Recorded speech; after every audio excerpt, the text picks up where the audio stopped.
어떤 경우에 우리는 인생의 밤을 만났다라고 할 수 있을까요? 우리가 읽은 본문 말씀을 보면 인생의 밤이라고 할 수 있는 몇 가지 예를 발견할 수 있어요. 그 첫 번째는 경제적인 문제입니다. 여러분 1절 말씀을 우리 다 같이 한번 읽어보겠습니다. 1절 말씀입니다. 네, 제가 읽어보겠습니다. 사사들이 치리하던 때에 그 땅에 흉년이 드니라. 유다 베들레헴의 한 사람이 그의 아내와 두 아들을 데리고 모압 지방에 가서 거류하였는데, 자, 여기 보면 흉년이라는 말이 나와요. 경제적으로 극심한 어려움의 시기가 닥친 거죠. 경제적인 어려움은 실로 큰 고통이 아닐 수 없습니다. 그야말로 인생의 밤이라고 할 수 있죠.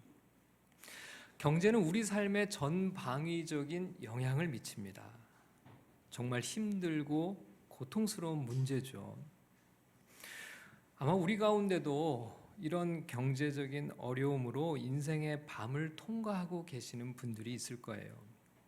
근데 여기서 흉년이라고 하는 것이 내가 그저 열심히 한다고 극복할 수 있는 문제만은 아니라는 데 어려움이 있죠.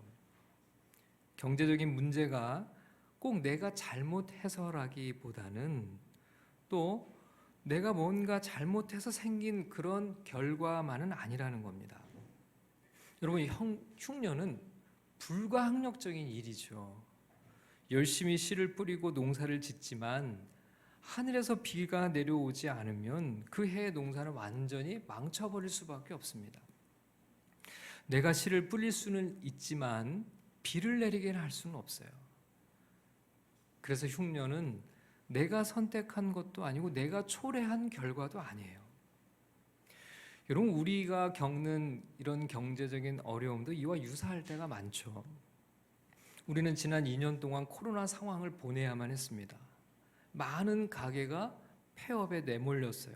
많은 사람들은 일자리를 잃어야 했습니다. 이들이 뭘 잘못해서가 아니에요. 전혀 예상치 못한 상황이 벌어진 거죠.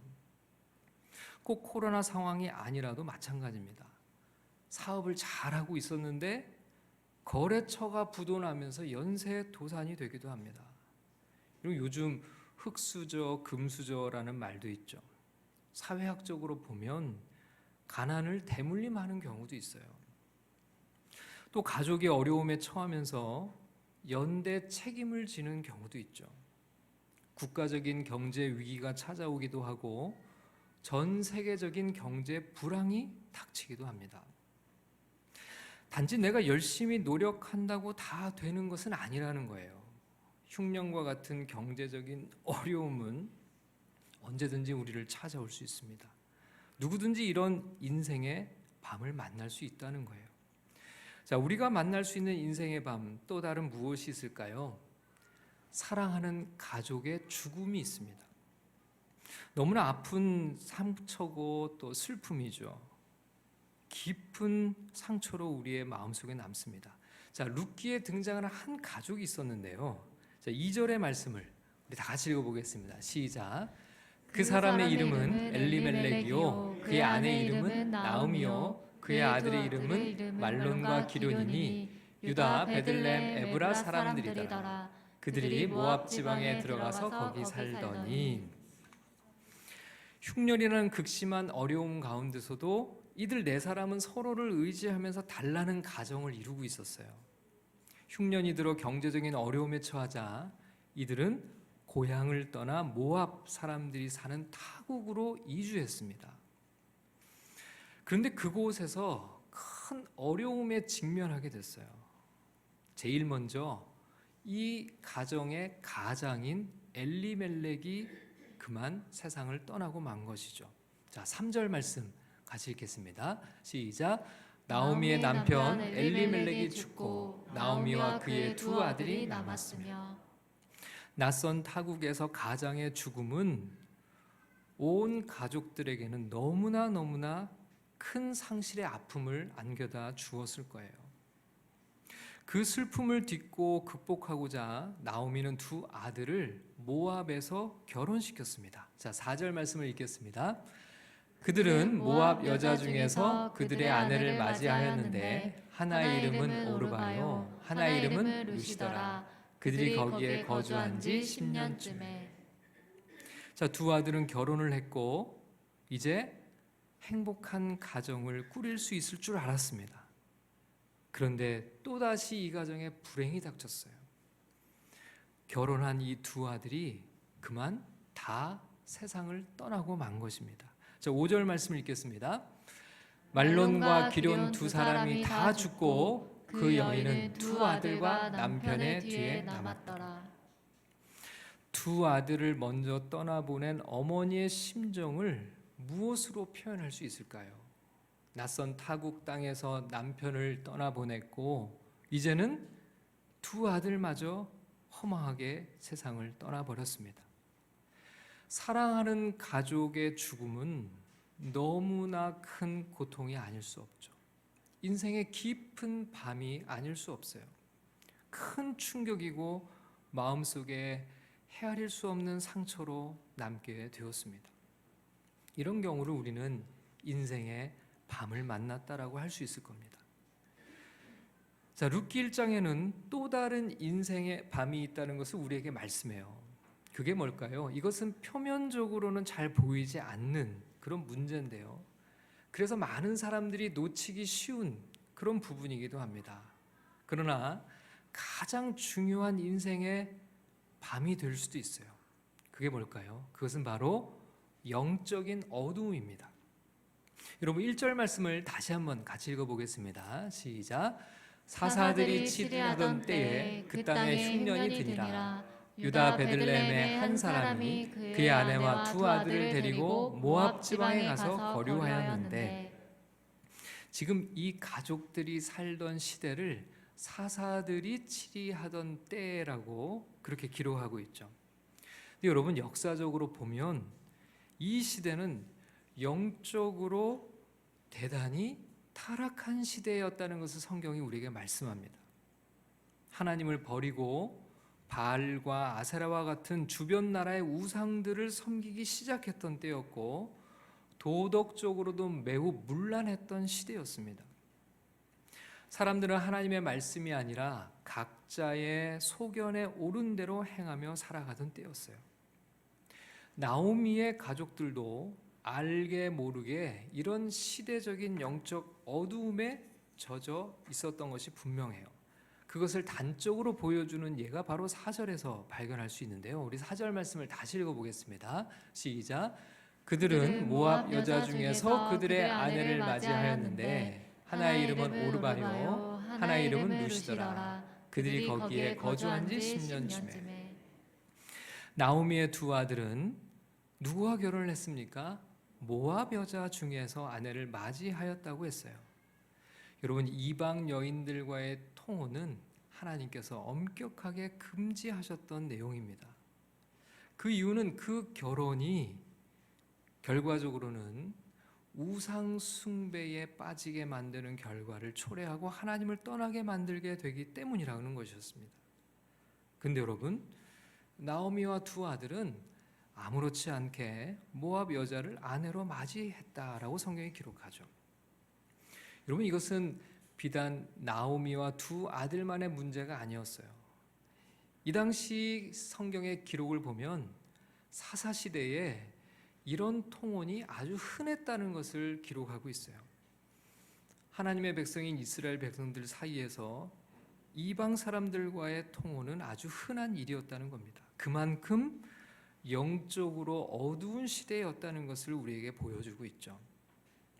많은 사람들은 이런 영적인 어두움을 인생의 밤이라고 생각하지 않습니다. 그러나 그렇지 않아요. 이들을 뒤덮고 있던 심각한 문제가 바로 여기 있었습니다. 영적으로 너무나 혼란스러운 시대에 무감각하게 살아가고 있었던 것이죠. 하나님을 버리고 우상을 섬기는 것을 아무렇지 않게 대수롭지 않게 여기던 시대에 젖어 살아가고 있었던 겁니다. 그런 우상 숭배 문화에 빠져 도덕적으로 타락하고 쾌락을 추구하며 살았던 것이죠. 진리가 아니라 사람들은 자신의 주장을 고집하며 자기 소견에 옳은 대로 살아가던 때, 그런 환경에서 태어나서 그렇게 살아가고 있었다는 거죠. 하나님의 사람들이 이런 영적 어두움에 사로잡혀 있었던 것입니다. 여러분, 인생을 살아가면서 영적으로 깊이 침체할 때가 있습니다. 세상에 하나님은 없는 것처럼 느껴질 때가 있어요. 예배에서 멀어지고 말씀 생활이 식어지고 기도가 막힐 때가 있어요. 하나님의 인도하심을 구하기보다는 세상의 방식대로 살아가는 것이 아무렇지 않게 여겨질 때가 있습니다. 여러분, 이건 역시 심각한 인생의 밤이라는 것을 우리는 기억해야죠. 자, 그럼 이런 인생의 밤을 만났을 때 우리는 어떻게 해야 하는 걸까요? 이게 중요하죠. 누구나 인생의 밤을 만날 수 있습니다. 그런데 이 인생의 밤을 어떻게 통과해야 하느냐라는 것입니다. 자, 첫 번째입니다. 나는 하나님의 사랑받는 자녀라는 믿음을 붙들어야 합니다. 여러분, 내가 누구인가를 기억해야 돼요. 이런 어두운 밤을 통과할수록 나의 정체성을 분명하게 확인해야 됩니다. 자, 6절 말씀을 다 같이 읽겠습니다. 시작. 그 여인이 모압 지방에서 여호와께서 자기 백성을 돌보시사 그들에게 양식을 주셨다함을 듣고 이에 두 며느리와 함께 일어나 모압 지방에서 돌아오려 하여. 여기서 그 여인은 나오미를 가리키는데요. 나오미가 어떤 소식을 들었어요. 고향에서 전해져 온 소식이었습니다. 여호와께서 자기 백성을 돌보시사 그들에게 양식을 주셨다라는 소식이었습니다. 여기서 나오미는 이 소식을 듣고 내가 누구인가를 다시 한번 새삼 깨닫게 되었어요. 여호와께서 자기 백성들을 돌보셔서 그들에게 양식을 주셨다는 소식이 들려오고 있지 않은가. 하나님이 자기 백성들을 돌보시는 분이 아닌가라는 것 말이죠. 그러면 나는 누군가? 나도 하나님의 백성 아닌가? 지금이라도 하나님께로 돌아가면 하나님이 나를 돌봐주신다는 이 믿음이 갑자기 생긴 거예요. 여러분, 이것이 대단히 중요한 지점이죠. 인생의 밤을 통과할 때 우리가 절대로 놓쳐서는 안 되는 부분이 바로 이 부분입니다. 내가 누구인가? 인생의 밤을 만나면요, 그만 우리는 문제에 매몰돼 버려서 이 중요한 사실을 잊어버릴 때가 많아요. 너무 캄캄한 나머지 내가 누구인지를 잊어버리는 거예요. 근데 여러분, 우리는 누군가요? 우리는 하나님의 자녀들입니다. 하나님의 백성들입니다. 하나님께서 당신의 자녀들을 결코 버리지 않으신다고 말씀하셨어요. 하나님은 자신의 백성들을 반드시 돌보신다고 말씀하셨어요. 나오미의 마음을 움직인 것은 단지 고향 땅에 양식이 있다는 소식이 아니었습니다. 그는 이전에 양식을 찾아 모압 지방으로 이주했어요. 그런데 지금 하나님께서 자기 백성들을 돌보신다는 이 사실을 잊고 살고 있었는데, 양식이 나를 돌볼 줄 알았는데, 그런데 중요한 것을 깨달았죠. 나를 돌보고 나의 안전을 지키는 것은 양식이 아니라 하나님이시다. 하나님이 자기 백성을 친히 돌보신다. 하나님이 돌봐 주셔야 내가 내 삶을 살아갈 수 있다. 그것이 세상 깨달아졌던 것입니다. 그렇다면 하나님이 당신의 백성을 돌보시고 내가 그분의 백성이라면 지금이라도 내가 내 고향으로 하나님의 그 돌보심이 있는 그곳으로 돌아가야겠다. 나오미의 마음속에 이 믿음이 샘솟기 시작했던 겁니다. 하나님은 우리를 너무나 사랑하셔서 독생자 예수 그리스도의 생명을 내어주신 우리 아버지시죠. 그의 피로 하나님은 우리를 당신의 자녀 삼으셨습니다. 하나님은요, 당신의 자녀들을 반드시 책임지신다고 약속하셨어요. 하나님의 자녀이기 때문에 결코 우리를 버리지 않으신다는 이 사실, 깊은 인생의 어두운 밤을 통과하면서 우리는 이 사실을 결코 잊지 말아야 됩니다. 자, 두 번째는 돌이켜야 할 죄의 문제는 없는지를 살펴야 합니다. 인생의 밤을 만났을 때 우리는 하나님 앞에 서서 주님의 뜻을 물어야 합니다. 내 삶에 하나님이 기뻐하시지 않으시는 버려야 할 삶이 있지는 않는지를 질문해야죠. 나오미는 인생의 밤을 통과하면서 그걸 발견했어요. 자, 13절 말씀을 우리 다 같이 읽겠습니다. 시작. 너희가 어찌 그들이 자라기를 기다리겠으며 어찌 남편 없이 지내겠다고 결심하겠느냐. 내 딸들아, 그렇지 아니하니라. 여호와의 손이 나를 치셨으므로 나는 너희로 말미암아 더욱 마음이 아프도다 하매. 여러분, 나오미가요 여기서 뭐라고 고백하냐면 여호와의 손이 나를 치셨다라고 고백해요. 지금 자신이 겪고 있는 이 모든 것이 하나님의 징계라는 겁니다. 자신이 잘못된 길에서 돌이킬 수 있도록 하나님께서 자신을 깨우치시기 위해 회초리를 들었다는 거예요. 그리고 자신에게 하나님이 지금 바른 길을 가르치고 계시다는 거 얘기를 하고 있죠.